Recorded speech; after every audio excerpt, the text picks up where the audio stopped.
是不是先来看屏东雾台飞龙水墙第28号有10个人失踪哦，已经有2个人不幸死亡，有5个人获救出，阁有3个人失踪。今仔早起，警消各民间团体阁再出动45个人，分做4组，继续找人，嘛出动空拍机了解环境，随时做调整。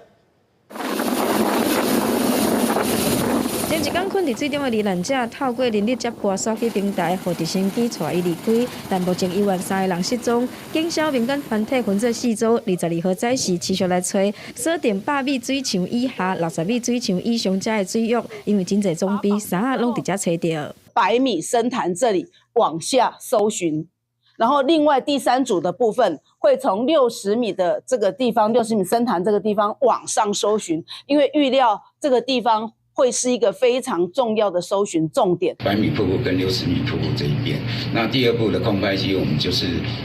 从古川大桥以上，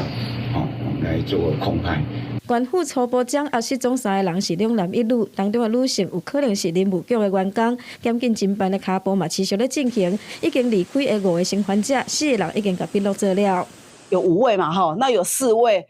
已经回来到我们的离港分局侦查队做完笔录，那另外1位因为身体不适，所以请假当中。至于我们的笔录内容，因为是侦查当中，所以我们没有办法公开。目前已完成相验引荐